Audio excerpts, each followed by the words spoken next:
सावन माह की आस्था और श्रद्धा के बीच इस बार बाबा धाम यात्रा में भाषा विवाद की गर्मी भी देखने को मिल रही है।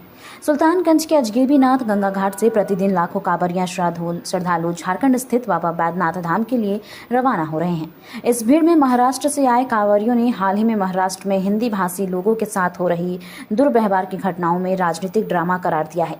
सुल्तानगंज में मौजूद महाराष्ट्र से आए कई श्रद्धालुओं ने साफ तौर पर कहा कि महाराष्ट्र में ऐसा कोई वास्तविक तनाव नहीं है।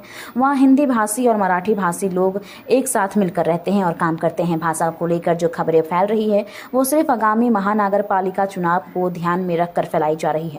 श्रद्धालुओं ने राज ठाकरे और उद्धव ठाकरे पर सीधा आरोप लगाते हुए कहा कि ये दोनों नेता राजनीतिक रोटियां सेकने के लिए इस तरह के मुद्दों को तुल दे रहे हैं, जबकि जमीनी हकीकत यह है कि महाराष्ट्र में हिंदी बोलने वालों को हमेशा से स्वागत हुआ है। एक मराठी श्रद्धालु ने कहा कि हम यहाँ बाबा के दर्शन को जा रहे हैं और हमारे साथ बिहार, झारखंड, उत्तर प्रदेश से आए लोग हैं। हम सब साथ साथ बोल बम के नारे लगाते हुए चल रहे हैं। यही असली भारत है। महाराष्ट्र में जिस तरह से हिंदी और मराठी के बीच वहाँ पे पॉलिटिकल लोग जो बात कर रहे हैं भाषा की बात, क्या लगता है इसको किस तरह से? कसं होतं, आम्ही आजपर्यंत माननीय हिंदू हृदय सम्राट बाळासाहेब ठाकरे जोपर्यंत जिवंत होते तोपर्यंत असा भाषा विवाद वगैरे कधी काहीच झालेला नाही।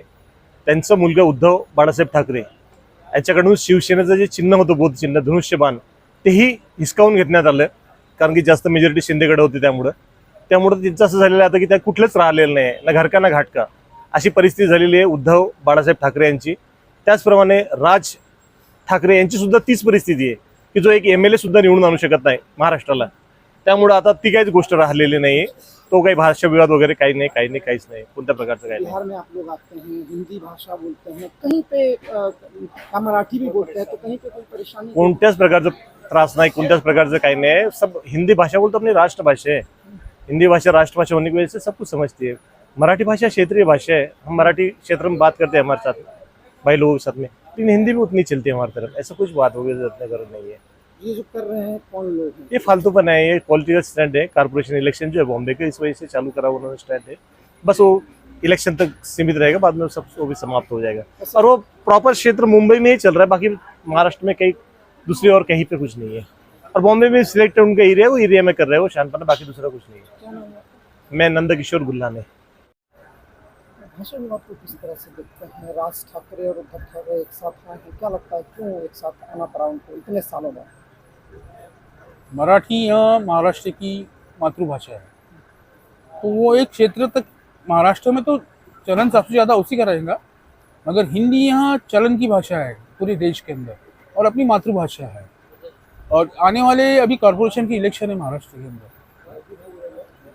जहाँ वो ये काबिज करना चाहते हैं वहाँ का गढ़, उसके लिए खड़ा गया हुआ ये विवाद है।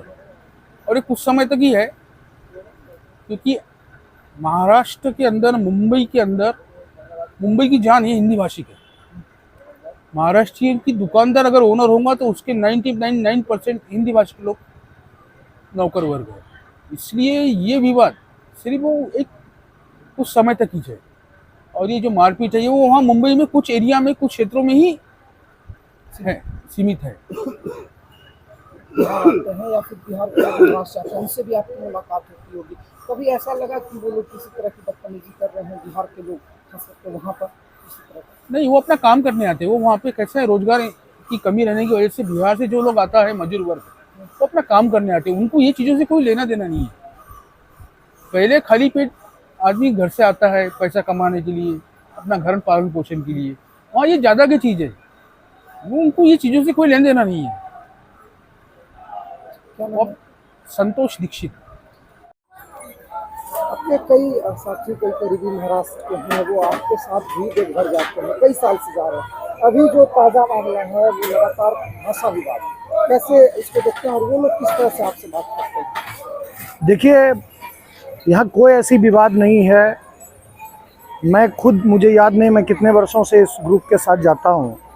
इतने अच्छे, इतने सरल, इतने मीठे स्वभाव के लोग हैं और सब हम लोग हिंदी में ही आपस में बात करते हैं। पूरी यात्रा ये हिंदी में ही चलती है। हिंदी ऐसी भाषा है जो पूरे देश के अलग अलग क्षेत्रों में बोली जाती है, समझी जाती है। जो हिंदी नहीं भी बोल सकते वो हिंदी समझते ज़रूर हैं। तो हिंदी एक ऐसा कम्युनिकेशन है, माध्यम है जो पूरे देश को एक सूत्र में जोड़ता है। हम कहीं जाएं पूरे देश में तो हिंदी भाषा भाषी बोलने वाले लोग हैं, और जो महाराष्ट्र में आज स्थिति बनी है वो सिर्फ पॉलिटिकल स्टंट है। ये आगे चुनाव है महाराष्ट्र में नगर पालिका का, तो यदि जो राज ठाकरे बोल रहे हैं, जो उद्धव ठाकरे बोल रहे हैं, यदि इन पर लोग एतबार ही करते, इन पे लोग भरोसा ही करते, तो इनको सत्ता से क्यों बेदखल कर दिया? ये सत्ता से बाहर क्यों हैं? यदि महाराष्ट्र के लोग इस तरह के इनके व्यवहार को, इनकी वाणी को, इनके विचार को पसंद करती होती तो इन्हें सत्ता में रहना चाहिए। ये सरदेव बाला साहब ठाकरे जी के कहने के अनुयायी हैं, ये हैं नहीं, क्योंकि उनका कभी इस तरह का मामला रहा नहीं है।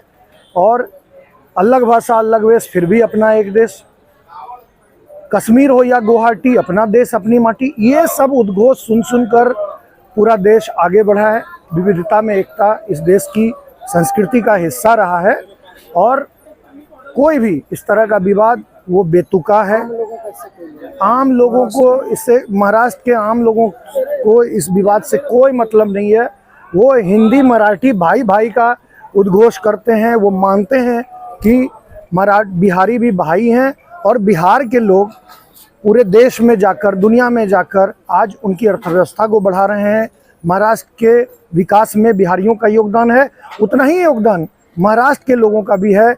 बिहार के लोगों को संरक्षित करने में, उनको आगे बढ़ाने में, उनको रोजगार दे रहे हैं, तो उनका भी यहाँ पर कहीं ना कहीं उनको फ़ायदा हो रहा है, लाभ हो रहा है, उनका परिवार चल रहा है।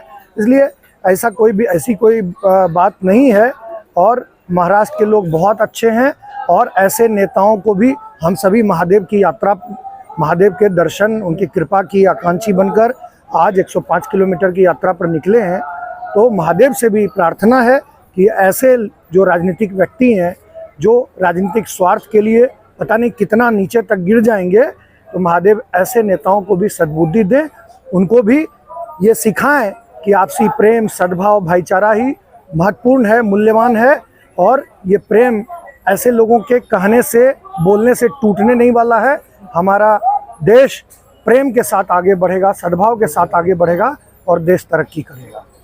धनबाद में पहली बार ऐसा स्टील फर्नीचर जो दिखने में भी रॉयल और मजबूती में भी दमदार।